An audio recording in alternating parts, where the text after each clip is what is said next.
नमस्कार. Savita smart cooking recipe मराठीमध्ये तुम्हा सर्वांचं खूप खूप स्वागत आहे.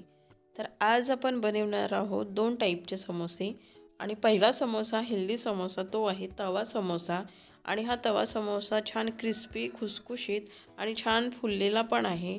आणि दुसरा समोसा आहे आपला तळलेला समोसा. तर मी दोन्ही रेसिपी तुम्हाला दाखवणार आहे. तुम्ही व्हिडिओ शेवटपर्यंत बघा. आणि अजूनपर्यंत माझ्या चॅनलला सबस्क्राईब केलेलं नसेल तर प्लीज सबस्क्राईब करा, बेल आयकॉन प्रेस करा आणि व्हिडिओला खूप लाईक, शेअर, कमेंट्स करा. चला सुरू करूया आपलं आता. तवा समोसा किंवा तळलेला समोसा यासाठी काय काय साहित्य लागते आधी ते बघूया.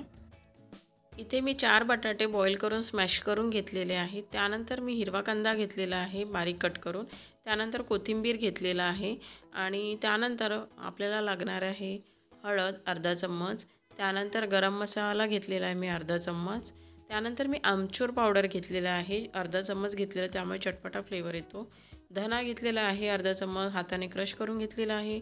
सोप घेतला आहे अर्धा चम्मच. अद्रक लसूण पेस्ट आहे अर्धा चम्मच. मीठ स्वादानुसार लागणार आहे. तिखट मी 2 चम्मच टाकणार आहे. आणि त्यानंतर मी घेतलेला आहे धनेपूड आणि जिरा पूड असं मिळून 1 चम्मच घेतलेला आहे. आणि आपल्याला तळणीसाठी आणि मोहन टाकण्यासाठी आपल्याला तेल लागणार आहे. तर हे झालं आहे आपलं साहित्य. आता आपण पारीसाठी जे साहित्य लागते ते बघूया. तर यासाठी मी घेतलेलं आहे गव्हाचं पीठ घेतलेलं आहे मी 1 वाटी. तर 1 वाटी गव्हाचं पीठ घेतल्याच्यानंतर यामध्ये तुम्ही मैदा, याऐवजी तुम्ही मैदा पण घेऊ शकता, पण हेल्दी करायचं असल्यामुळे मी गव्हाचं पीठ घेतलेलं आहे. आणि त्यानंतर यामध्ये टाकण्यासाठी मी घेतलेलं आहे 2 चम्मच बेसन म्हणजे चणा डाळीचं पीठ घेतलेलं आहे. त्यानंतर स्वादानुसार मीठ लागणार आहे. आणि मी इथे कलौंजी घेतलेली आहे अर्धा चम्मच. आणि ओवा घेतलेला आहे अर्धा चम्मच. आणि तेल लागणार आहे. आता सुरुवातीला काय करायचं, आपण जो आपल्याला समोस्याची पारी लागते त्याचा डो तयार करून घ्यायचा आहे. तर इथे मी गव्हाचं पीठ घेतलेलं आहे 1 वाटी. त्यानंतर बेसन टाकून घेतलेलं आहे 2 चम्मच. त्यानंतर अर्धा चम्मच ओवा मी हाताने क्रश करून टाकून घेत आहे. आणि त्यानंतर आपण यामध्ये मीठ टाकून घ्यायचं आहे. तर मीठ तुम्ही स्वादानुसार टाकू शकता. त्यानंतर यामध्ये आपण थंड तेल टाकायचं आहे 2 चम्मच. आणि आता हे छान मिक्स करून घ्यायचं आहे. मिक्स झालं की याच्यानंतर आपण यामध्ये तेल टाकायचं आहे. आणि तेल छान मिक्स होऊ द्यायचं आहे. हाताने त्याला छान चोळून घ्यायचं आहे. यामुळे काय होते, समोसा छान खुसखुशीत होते. आणि मग आपण असं त्याचा गोळा बनवून बघायचा आहे. बनत असला म्हणजे आपलं मोहन व्यवस्थित झालेलं आहे. आणि मग पाणी टाकून याचा छान घट्टसर असा गोळा तयार करून घ्यायचा आहे. आणि याचा डो घट्टसरच ठेवायचा, खूप पातळ नाही करायचा. आपण पोळीला जसं सॉफ्ट करतो तसं नाही बनवायचं, घट्टच ठेवायचा. तर इथे आता आपला डो तयार झालेला आहे. तर आता याला आपण हवं तर वरून थोडंसं तेल लावून घ्यायचं किंवा असंच याला 10 मिनटं रेस्ट व्हायला ठेवून द्यायचं. तोपर्यंत आपण आता आपला जो मसाला आहे बटाट्याचा तो तयार करून घेऊया. तर मसाला बनवण्यासाठी इथे मी आता गॅस ऑन केलेली आहे. गॅसवर कढई ठेवलेली आहे. आणि आता आपण यामध्ये 2 चम्मच तेल टाकायचं आहे. तेल जास्त नाही टाकायचं. मसाला हा सुटा सुका चांगला वाटतो. तर त्यामुळे मी इथे 2 चम्मच तेल टाकलेलं आहे. आणि आता त्याला छान गरम होऊ द्यायचं आहे.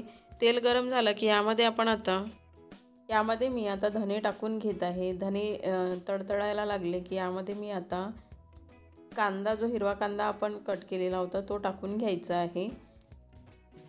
कांदा होत आला की यामध्ये मी लसूण अद्रकची पेस्ट ते टाकणार आहे. त्याला 1-2 मिनटं रोस्ट करून घ्यायची. त्यानंतर आपण यामध्ये आपण आता टाकणार आहोत धनेपूड आणि जिरा पूड. त्यानंतर याला मिक्स करून घ्यायचं. त्यानंतर आपण यामध्ये टाकणार आहोत अर्धा चम्मच गरम मसाला. त्यानंतर आपण यामध्ये आता टाकणार आहोत 2 चम्मच तिखट टाकून घेणार आहोत. तिखट तुम्ही तुमच्या आवडीनुसार घेऊ शकता. त्यानंतर मीठ स्वादानुसार टाकून घ्यायचं आहे. म्हणजे मी इथे 1-1.25 चम्मच मीठ ॲड केलेलं आहे. त्यानंतर आता आपण हे छान मिक्स करून घ्यायचं आहे. यानंतर आपण यामध्ये आता टाकणार आहोत. यामध्ये आता आपण अर्धा चम्मच हळद ॲड करणार आहोत आणि अर्धा चम्मच आमचूर पावडर ॲड करणार आहोत. त्यामुळे छान मसाला आपला चटपटा बनणार आहे. आणि आता हे छान मिक्स करून घ्यायचं आहे. हे मिक्स झाले की यामध्ये आता आपण जे आपण बटाटे बॉईल केलेले होते ते स्मॅश करून या मसाल्यामध्ये टाकून घ्यायचे आहे. छान एकजीव करून घ्यायचं आहे. आणि एकजीव झाल्याच्या नंतर याला झाकण लावून आपण 5 मिनटं छान शिजू द्यायचं आहे. तर आता इथे 5 मिनिटं झालेले आहे। तुम्ही बघू शकता आपला मसाला पण छान स्मॅश झालेला आहे, एकजीव झालेला आहे। आता आपण यामध्ये कोथिंबीर टाकून घ्यायचं आणि आता याला थंड करून घ्यायचं आहे, कारण समोसा बनवायचा असल्यामुळे हा पूर्णपणे थंड झालेला हवा। तर मी आता याला कोथिंबीर टाकून थंड करून घेते। तर इथे आता आपला पारीचा डो पण तयार झालेला आहे आणि आपला मसाला पण आता थंड झालेला आहे। तर आता आपण त्याला थोडंसं सेट करून घेऊया आणि आपण आता समोसा करायला घेऊया। तर इथे मी छोटा गोळा घेतलेला आहे। तुम्हाला जितका साईज हवा तितका तुम्ही गोळा घेऊ शकता। आता आपण त्याला छान लाटून घेऊया। तर पातळ लाटायचं, खूप जाडसर नाही ठेवायचं, कारण आपण हा तवा समोसा करणार आहोत। तर त्यामुळे आपण आता याला आधी छान लाटून घ्यायचं आहे। ज्याप्रमाणे आपली पोळी राहते त्याप्रमाणेच आपण लाटून घेऊया। तर इथे आता आपली पारी लाटून झालेली आहे। मी छान पातळसर लाटून घेतलेली आहे। तर आता आपण काय करायचं, याला आपण मसाला सेंटरमध्ये ठेवायचा एकदम एका साईडला किंवा एकदम कोपऱ्यात नाही ठेवायचं, सेंटरमध्ये ठेवायचं। आणि आता आपण थोडंसं पाणी घ्यायचं, जेणेकरून आपण जेव्हा याच्या कडा चिपकवू तेव्हा त्याला पाणी लावायचं आहे, जेणेकरून आपण ते व्यवस्थित चिपकवून घेऊया। तर मी आधी सुरुवातीला इथे पाणी पूर्ण सभोवताल लावून घेते आणि मग 2 टोकं पकडून त्याची एकावर एक ठेवायची आणि नंतर मग खालून असं फोल्ड करायचं आणि उरलेला भाग पण त्याचा आतमध्ये फोल्ड करायचा, असं ट्रायंगल शेप द्यायचा। तर इथे आता आपला समोसा तयार आहे। तुम्ही बघू शकता आपण साध्या पद्धतीने त्याचं फोल्ड केलेलं आहे आणि हा शेप कोणालाही देता येणार आहे। तर आता आपण याच पद्धतीने पूर्ण समोसे आपण तयार करून घेणार आहोत।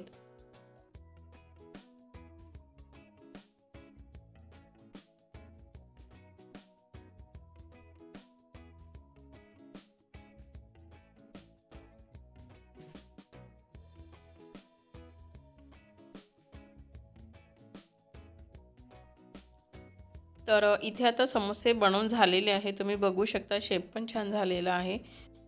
तर आता आपल्याला हा तवा समोसा करायचा असल्यामुळे मी याला एका बाजूने चांगलं पाणी लावून घेतलेलं आहे आणि आता दुसऱ्या बाजूला मी कलोंजी लावून घेत आहे।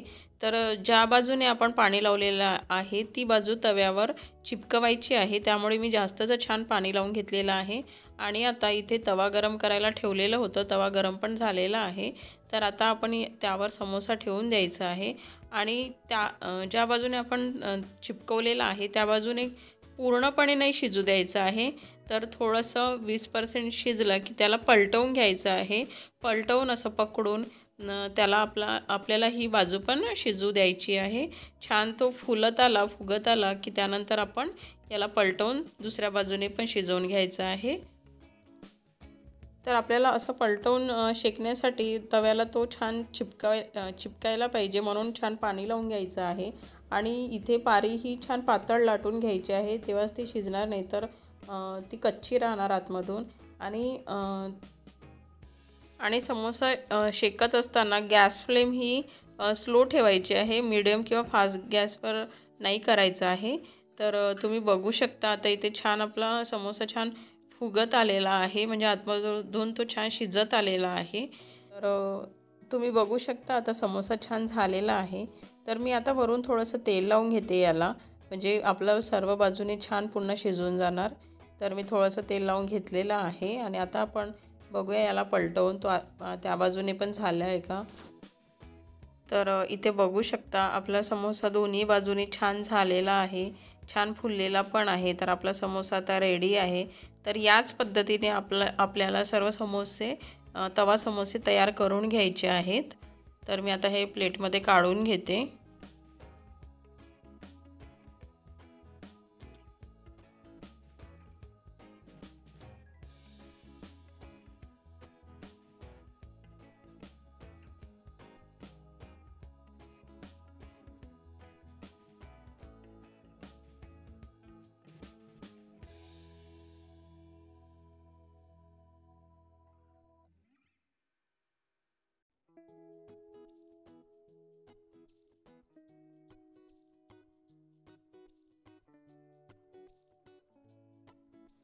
आता आपण नॉर्मली जो आपली पद्धत आहे तेलातून तळायची ती पण पद्धत मी तुम्हाला दाखवणार आहे।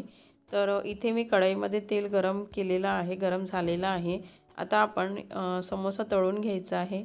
पण समोसा तळत असताना तेल हा खूप कळतं गरम नको, म्हणजे काय होते वरून पटकन लालसर येऊन जातो आणि आतमध्ये ती पारी कच्चीच राहते. त्यामुळे तेल छान गरम होऊ द्यायचं, पण नॉर्मलमध्येच गरम होऊ द्यायचं आणि मीडियम फ्लेमवरच आपल्याला समोसा तळायचा आहे. त्यामुळे तो आतपर्यंत छान खुसखुशीत तळला जातो. तर आपल्याला हे दोन्ही बाजूने समोसे छान तळून घ्यायचे आहेत. तर इथे आता आपले तेलातून फ्राय केलेले समोसे पण झालेले आहेत आणि छान खुसखुशीत क्रिस्पी असे झालेले आहेत आणि तुम्ही बघू शकता. तर इथे आपले दोन्ही प्रकारचे समोसे तयार आहेत, खमंग खुसखुशीत. तुम्ही बघू शकता तवा समोसा पण छान क्रिस्पी झालेला आहे, खुसखुशीत आहे आणि छान फुललेले पण आहेत.